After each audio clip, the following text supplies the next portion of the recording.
ইছান ফিন একাডেমীলৈ আৰু নতুন ভিডিঅ'লৈকে স্বাগতম। আজি আমি এনালাইচিছ কৰিম অহাকালি মানে 4 এপ্ৰিলৰ কাৰণে।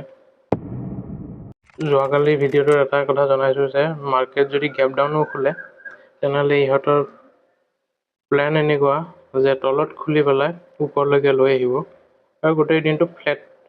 চাব গ'লে ইমান মাৰ্কেট বহুত ডাউন টাইপ লাগি আছে, বাট কিন্তু পইণ্ট ৱাইজ কেৱল 50 পইণ্ট, অনলি 50 পইণ্টছ ডাউন। চ' গোটেইটো এক্সপায়াৰ মানে মানি যাব লাগিব ওপৰত। গেপ ডাউন খুলি পেলাই প্ৰায় আৰু আমেৰিকাৰ ডাও নাজদাক এইখিনি প্ৰায় 2.5% ডাউন আছিল আৰু নাজদাক 4% ডাউন আছিল। ইয়াৰ পিছতো মাৰ্কেটে কমপ্লিটলি শ্বক বুলি নকওঁ, কমপ্লিটলি ডিথ্ৰন বুলি কৰি দিছে বিয়াৰ্ছক। এতিয়া নেক্সট প্লেন কি? অহাকালি হৈছে এই যিটো বস্তু নহয়, এই যিটো টেৰিফৰ ইয়াতে খতম নহয়। তেওঁলোকে নতুন কিবা কিবি ষ্টেপছ ওলাব আৰু ষ্টেপছ ওলাই পেলাই যদি এইটো ভাৰতৰ কাৰণে পজিটিভ চাইন দেখায় তেনেহ'লে কালি মাৰ্কেট আকৌ লং যাব পাৰে আৰু এই 500 পইণ্টছ ওপৰলৈকে লৈ আহিব পাৰে, কাৰণ ইয়াৰ পৰা 250 পইণ্টছ ৰাইট 1% মুভমেণ্ট দেখাই দিব পাৰে। চ' এইটো ৰেডি থাকিব। চ' মাৰ্কেটখনত এতিয়াও বহুত বস্তু আনডিচিচিভ হৈ আছে। চাওক ৰাতিপুৱাতে ইমানখিনি গেপ ডাউন খুলিছে আৰু প্ৰি অ'পেনটো এনেকুৱা দেখাইছিল 22,900 দেখাইছিল। তাৰপিছত আমাৰ খুলিছে কিমান 23,150 মানৰ, আৰু তাৰ পৰা এডাল কেণ্ডেলতে প্ৰায় আমাৰ ইমানলৈকে আহি গৈছিল, 300লৈকে লৈ আহিছে মাৰ্কেট। ফিউচাৰ লেভেলত 300 পাই গৈছিল নিফটি ফিউচাৰ। তাৰপিছত স্পট লেভেলতো 300 লৈ আহিছে। চ' এইটো কমপ্লিটলি এক্সপাইৰী মুভ। কামাল কৰি মানে কি কয়, এনেকুৱা মাৰ্কেটত অপাৰেটৰ যে এনেকুৱা গেম খেলি দিছে, লাইক হেডছ অফ। ভালো লাগে মানে গ্ল'বেল মাৰ্কেট ইমান বেয়া হোৱাৰ পিছতো আমাৰ ইণ্ডিয়ান মাৰ্কেট যে ইমান ষ্ট্ৰং দেখাই আছে। চ' সেইটো এটা মানে চাব লগা বস্তু।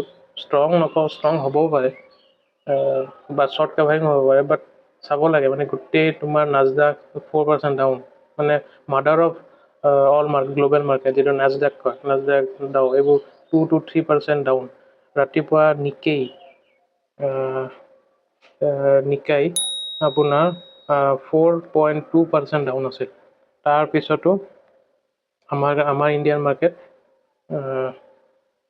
ফ্লেট, অলমষ্ট ফ্লেটে বুলি ক'ব লাগিব। এইটো মইতো ফ্লেট বুলিয়ে ক'ম, যদিও 50 পইণ্টছ ডাউন আছে, বাট মই এইটো ফ্লেট বুলিয়ে ক'ম। অহাকালি কি হ'ব পাৰে, অহাকালিও বহুত নিউজ থাকিব। চ' এই সপ্তাহটো বাদ দিয়াই ভাল। আৰু এটা বস্তু, নিফটিৰ PSU নিফটি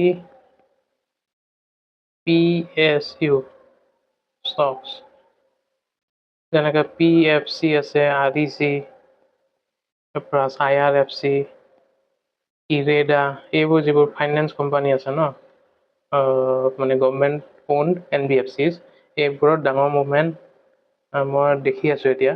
চ' আপোনালোকে অলপমান ট্ৰেক কৰিব। ডিছক্লেইমাৰ, মই কিছুমান পজিশ্যন বনাইছোঁ অলৰেডি। চ' ডিছক্লেইমাৰ, মই দেখিছোঁ কাৰণে মই পজিশ্যন বনাইছোঁ। এনেকুৱা নহয় যে মই এইটো বনোৱাৰ কাৰণে ইয়াতে ৰিকমেণ্ডেশ্যনটো কৰাও নাই, অৱশ্যে জনাইছোঁ এইকাৰণে যে তাতে অলপমান ট্ৰেকশ্যন আহিছে। চ' মই সেইকাৰণে পজিশ্যন বনাইছোঁ।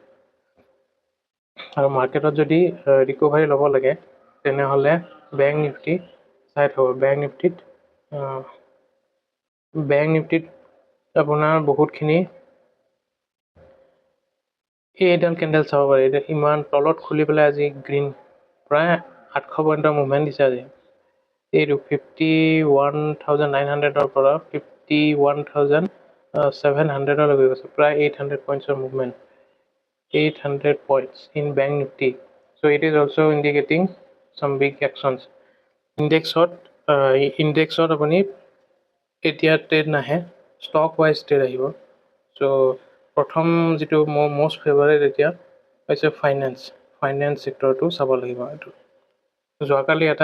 যোৱাকালি ভিডিঅ'ত এটা কথা জনাইছিলোঁ যে IT ইণ্ডেক্সৰ পৰা চব পজিশ্যন এক্সিট মাৰি দিয়ক। আজি গোটেই IT ইণ্ডেক্স প্ৰায় 4.5% ডাউন। মোৰ যিটো টেলিগ্ৰামৰ যিটো গ্ৰুপ আছে তাত মই লাইভ মাৰ্কেটতে জনাই দিছিলোঁ যোৱাকালি যে যাৰ যি পজিশ্যন আছে আই টিত গুচাই দিব লাগে বুলি চ' দে আৰ ছেভড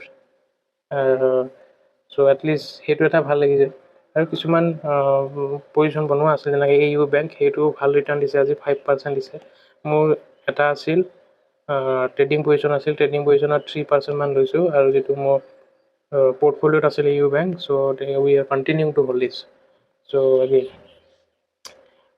নেক্সট ইমানখিনিয়ে